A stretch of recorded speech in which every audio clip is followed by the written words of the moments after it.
ദൈവനാമത്തിന് മഹത്വം ഉണ്ടാകുമാറാകട്ടെ. ഇന്നുവരെ ജീവിപ്പാൻ ദൈവം തന്ന ഉപകാരങ്ങളെ ഓർത്ത് സ്തോത്രം ചെയ്യാം. ഞാൻ കുര്യൻ എം ചാക്കോ. ജനിച്ച ശിശുവിൻ്റെ നക്ഷത്രഫലം അറിയുവാൻ ഒരാൾ ജ്യോത്സ്യനെ സമീപിച്ചു. പല ജ്യോതിശാലയങ്ങളും കയറി ഇറങ്ങിയതിനു ശേഷമാണ് അയാൾ അവിടെ എത്തിയത്. ജാതകവശാൽ 3 വയസ്സുവരെ മാത്രമേ ആ ശിശു ജീവിച്ചിരിക്കൂ എന്ന് ആരോ പറഞ്ഞത്രേ. മാതാപിതാക്കൾക്കും ആ കുട്ടിയുടെ ജനനം കൊണ്ട് അപകടം വരും എന്ന് കേട്ടു. ഇതെല്ലാം കേട്ട് ആ കുട്ടിയുടെ പിതാവ് വല്ലാതെ പരിഭ്രമിച്ചാണ് അവിടെ എത്തിയത്. ജ്യോത്സ്യൻ കുട്ടിയുടെ ജനനസമയത്തിൻ്റെ അടിസ്ഥാനത്തിൽ ഗ്രഹനില പറയുവാൻ തുടങ്ങി.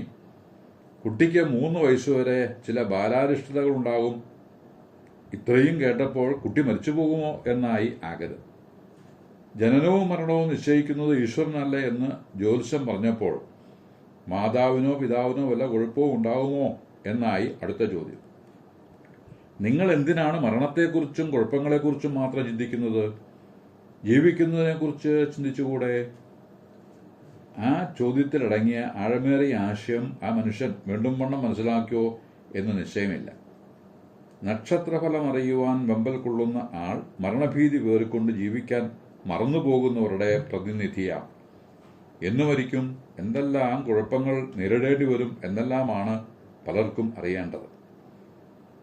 ജാതകവശാൽ വല്ല അരുതായികയും വന്നുചേരുമോ എന്ന് അറിയുവാൻ വെമ്പൽ കൊള്ളുന്നു. ഇങ്ങനെയുള്ളവരാണ് ജീവിക്കുവാൻ മറന്നുപോകുന്നവർ. ജീവിതത്തെ അവർ നിഷേധാത്മകമായി വീക്ഷിക്കുന്നു.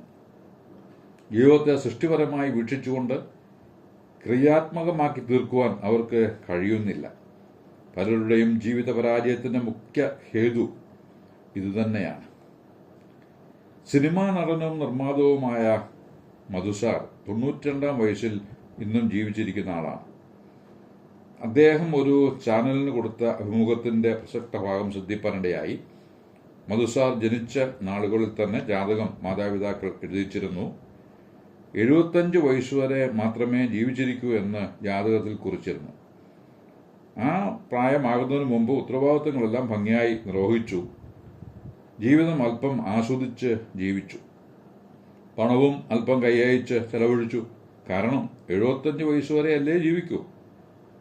എന്നാൽ വന്നു ഭവിച്ചതോ ഇപ്പോഴിതാ 75 കഴിഞ്ഞ് 92 ആയിരിക്കുന്നു. ഇപ്പോഴും ജീവിച്ചിരിക്കുക എന്നും പറഞ്ഞ് ആൾ ചിരിച്ചു. ജാതകമെഴുത്തിൻ്റെ പരാജയവശങ്ങളിലേക്കല്ലേ അദ്ദേഹം വിരൽ ചൂണ്ടിയത്? ജീവിതത്തിൻ്റെ ഏത് അവസ്ഥയിലും നമ്മെ ഓരോരുത്തരെയും വ്യക്തികളായി കരുതുകയും പാലിക്കുകയും ചെയ്യുന്ന ഒരു ദൈവത്തെയാണ് ബൈബിൾ വെളിപ്പെടുത്തുന്നത്. പ്രവൃത്തിയുടെ പുസ്തകം 17:26 മുതൽ വായിക്കുന്നത്, ഭൂതലത്തിൽ എങ്ങും കുടിയിരിപ്പാൻ ദൈവം ആദമിൽ നിന്ന് മനുഷ്യ ജാതിയൊക്കെയും ഉളവാക്കി അവരുടെ നിവാസത്തിന് അതിരുകളെയും കാലങ്ങളെയും നിശ്ചയിച്ചു. ദൈവം നമ്മിൽ ആർക്കും അകന്നിരിക്കുന്നവൻ അല്ലതാനും. അവിടുത്തെ സാന്നിധ്യത്തിലാണ് നാം ജീവിക്കുകയും ചരിക്കുകയും ഇരിക്കുകയും ചെയ്യുന്നത്. ആ കാലത്തുണ്ടായിരുന്ന കവിവരന്മാരും നാം ദൈവത്തിൻ്റെ സന്താനങ്ങളാണ് എന്ന് പറഞ്ഞിട്ടുണ്ട്. ആ ദൈവമാണ് നമുക്ക് ജീവനും ശ്വാസവും സകലവും നൽകുന്നത്. ദാനിയേലിൻ്റെ പുസ്തകത്തിൽ പറയുന്ന 2 രാജാക്കന്മാരോടും ദാനിയേൽ പറഞ്ഞതും അവർ മനസ്സിലാക്കേണ്ടതും മനസ്സിലാക്കിയതും ആയ കാര്യങ്ങൾ രേഖപ്പെടുത്തിയിട്ടുണ്ട്. നെബൂഖദ്നേസർ രാജാവ് രാജധാനി പണിത് അതിൽ ഉലാത്തിക്കൊണ്ട് പറഞ്ഞത് ദാനിയേലിൻ്റെ പുസ്തകം 4:30 എഴുതിയിട്ടുണ്ട്. ഇത് ഞാൻ എൻ്റെ ധനമഹാത്മ്യത്താൽ എൻ്റെ പ്രതാപമഹത്വത്തിനായിട്ട് രാജധാനിയായി പണിത മഹതിയാം ബാബേലല്ലയോ എന്ന വാക്ക് രാജാവിൻ്റെ വായിൽ ഇരിക്കുമ്പോൾ തന്നെ സ്വർഗത്തിൽ നിന്നൊരു ശബ്ദം പുറപ്പെട്ടു. രാജത്വം നിന്നെ വിട്ട് നീങ്ങിയിരിക്കുന്നു. നിന്നെ മനുഷ്യരുടെ ഇടയിൽ നിന്ന് നീക്കിക്കളയും. നിന്റെ പാർപ്പ് കാട്ടിലെ മൃഗങ്ങളോടുകൂടെ ആയിരിക്കും.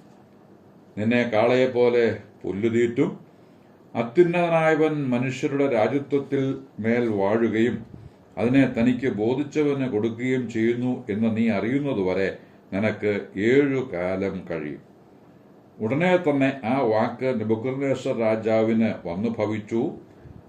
സുബോധം നഷ്ടപ്പെട്ടവനായി 7 കാലം കഴിഞ്ഞു. ഈ കാലം കഴിഞ്ഞ ശേഷം നെബൂഖദ്നേസർ സ്വർഗത്തിലേക്ക് നോക്കി രാജാവിൻ്റെ ബുദ്ധിയും തിരികെ വന്നു. അവൻ ദൈവത്തെ സ്തുതിച്ചു, പുകഴ്ത്തി, ബഹുമാനിച്ചു എന്ന് 4:37 രേഖപ്പെടുത്തിയിരിക്കുന്നു. ഒരു കാര്യം എടുത്തു പറഞ്ഞിരിക്കുന്നത് ശ്രദ്ധിക്കത്തക്കതാണ്. നിഗളിച്ചു നടക്കുന്നവരെ താഴ്ത്തുവാനും ദൈവം ശക്തനാണ് എന്ന് അനുഭവത്തിലൂടെ മനസ്സിലാക്കിയതായി പറയുന്നത് ശ്രദ്ധിക്കേണ്ടതാണ്. ഈ കാര്യം ഒന്ന് മനസ്സിലാക്കി സമ്മതിപ്പാൻ കർത്താവ് നമ്മെയും സഹായിക്കുമാറാകട്ടെ. രണ്ടാമതായി പറയുന്ന രാജാവ് ബെൽഷസ്സറാണ്. ദാനിയേലിന്റെ പുസ്തകം 5-ാം അധ്യായം മുഴുവനും പറയുന്നത് അദ്ദേഹത്തെക്കുറിച്ചാണ്. തനിക്ക് വന്ന പരാജയം 5:22 മുതൽ വായിക്കുന്നു. നെബൂഖദ്നേസറിന്റെ മകനായ ബെൽഷസ്സറേ, മഹാരാജാവിന് സംഭവിച്ചതൊക്കെയും അറിഞ്ഞിട്ടും തിരുമേനിയുടെ ഹൃദയത്തെ താഴ്ത്താതെ സ്വർഗസ്നായ കർത്താവിന് നേരെ തന്നെത്താൻ ഉയർത്തി അരുതാത്തത് ചെയ്തു എന്ന് മാത്രമല്ല, തിരുമേനിയിലെ ശ്വാസവും എല്ലാ വഴികളും കൈവശമുള്ളവനായ ദൈവത്തിന് മഹത്വം കൊടുത്തതുമില്ല. ഈ വീഴ്ച ഏത് കാലത്തും കാണുന്നുണ്ട്. ഈ കാലത്തും ഇളം തലമുറയ്ക്ക് വന്നിരിക്കുന്ന പരാജയവും അതുതന്നെയാണ്.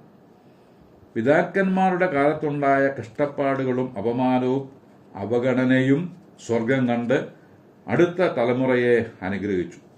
എല്ലാവരും ഹാപ്പി മൂഡിലായി ദൈവസന്നിധിയിൽ ഹൃദയം തുറക്കുന്ന അനുഭവം ഇല്ലാതെയുമായി. എല്ലാ രംഗവും വാദ്യമേളങ്ങൾ കൊണ്ടും കോലാഹലങ്ങൾ കൊണ്ടും സമൃദ്ധവുമായി. പൊതുവിലുള്ള സമൂഹത്തെ നോക്കുമ്പോൾ വലിയ വ്യത്യാസങ്ങൾ തലമുറകൾ തമ്മിൽ കാണും. എടുത്തു പറയുവാൻ കഴിയുന്നത്, മുമ്പ് വീട്ടിലെ അടുക്കളയിൽ ആഹാരം പാചകം ചെയ്ത് കഴിച്ച് 1-നും 2-നും വെളിയിൽ പോകുമായിരുന്നു. ഇന്ന് സൗകര്യം വർദ്ധിച്ചതിനാൽ വെളിയിൽ നിന്ന് ആഹാരം കഴിച്ച് 1-നും 2-നും വീട്ടിൽ വന്നു കയറും. അത്ര തന്നെ. കൊച്ചുമക്കൾ ഓർമ്മ വച്ച നാൾ മുതൽ അത് കണ്ടു തുടങ്ങി. അവർ അല്പം കൂടി ഉയർന്ന ചിന്തയിലേക്ക് വന്നാൽ തെറ്റ് പറയുവാനും കഴിയില്ല. എല്ലാം ഹോട്ടലിൽ തന്നെയായി. ജോലിയുണ്ട്, പണമുണ്ട്, എല്ലാറ്റിനും സൗകര്യമുള്ള ഹോട്ടലുകളുമുണ്ട്. ജീവിതം ആസ്വദിക്കുക. ബെൽഷസ്സർ രാജാവ് ചിന്തിച്ചതും ഇങ്ങനെയൊക്കെ തന്നെ. രാജാവ് അറിയാത്ത കാര്യങ്ങൾ പറഞ്ഞുകൊടുത്ത് ബോധവൽക്കരിച്ച ദാനിയേലിനും കിട്ടി രാജാവിൻ്റെ വക ഓഫർ. 5:29 രാജകൽപ്പനയാൽ ദാവീദിനെ ധൂമ്ര വസ്ത്രവും കഴുത്തിൽ പൊന്മാലയും ധരിപ്പിച്ചു. ദാനിയേൽ രാജ്യത്തെ 3-ാമനായി വാഴും എന്ന വിളംബരവും പ്രസിദ്ധമാക്കി. ഈ വിളംബരം കേട്ട് ദാനിയേൽ ഉള്ളുകൊണ്ട് ചിരിച്ചിരിക്കും. കാരണം ഈ വിളംബരം പുറപ്പെടുവിച്ച രാത്രിയിൽ പുറപ്പെടുവിച്ച ബെൽഷസ്സർ രാജാവ് കൊല്ലപ്പെട്ടുവെന്ന് 30-ാം വാക്യത്തിൽ രേഖപ്പെടുത്തിയിരിക്കുന്നു. തുടർന്ന് മേദ്യനായ ദാര്യാവേഷ് രാജ്യത്വം പ്രാപിച്ചു. കൽപ്പന പുറപ്പെടുവിച്ച ആൾ ജീവിച്ചിരിക്കുന്നു എങ്കിൽ മാത്രമല്ലേ കൽപ്പനയ്ക്ക് നിലനിൽപ്പുള്ളൂ. മേൽപ്പറഞ്ഞ കാര്യങ്ങൾ വിവരിക്കുമ്പോൾ ഓർമ്മയിൽ വരുന്നത് 118-ാം സങ്കീർത്തനത്തിന്റെ 8-ഉം 9-ഉം വാക്യങ്ങളാണ്. മനുഷ്യനിൽ ആശ്രയിക്കുന്നതിനേക്കാൾ കർത്താവിൽ ആശ്രയിക്കുന്നത് നല്ലത്, പ്രഭുക്കന്മാരിൽ ആശ്രയിക്കുന്നതിനേക്കാൾ കർത്താവിൽ ആശ്രയിക്കുന്നത് നല്ലത്. കാരണം മനുഷ്യൻ മാറുന്നവനാണ്, മനസ്സു മാറിയെന്ന് വരും, ഈ ഭൂമിയിൽ നിന്ന് തന്നെ മാറ്റപ്പെട്ടു എന്നും വരും. എന്നാൽ മരണത്തിന്റെയും പാതാളത്തിന്റെയും താക്കോൽ കൈവശമുള്ളവനായി എന്നേക്കും ജീവിക്കുന്നവനായ കർത്താവായ യേശുവിൽ ശരണം പ്രാപിച്ചവൻ ഒരു നാളും നിരാശനാകേണ്ടി വരികയില്ല. വെളിപ്പാട് പുസ്തകം 1:17 യോഹന്നാന്റെ മേൽ വലങ്കൈ വെച്ച് ധൈര്യപ്പെടുത്തുന്ന യേശു കർത്താവിനെ കാണാനായിട്ട് കഴിയും, തൻ്റെ വാക്കുകൾ കേൾക്കാനായിട്ടും കഴിയും. ഭയപ്പെടേണ്ട, ഞാൻ ആദ്യനും അന്ത്യനും ജീവനുള്ളവനുമാകുന്നു, മരിച്ചവരിൽ നിന്ന് ഉയർത്ത് എന്നേക്കും ജീവിക്കും. ഈ ക്രിസ്തുവിൽ ആശ്രയിച്ച് വിജയം പ്രാപിച്ച് ഭയപ്പെടാതെ മുമ്പോട്ട് പോകുവാൻ ദൈവമായ കർത്താവ് ഏവരെയും സഹായിക്കട്ടെ എന്ന് ആശംസിച്ച് വാക്കുകൾക്ക് പൂർണ്ണവിരാമം കുറിക്കുന്നു. ദൈവനാമം മഹത്വപ്പെടുമാറാകട്ടെ.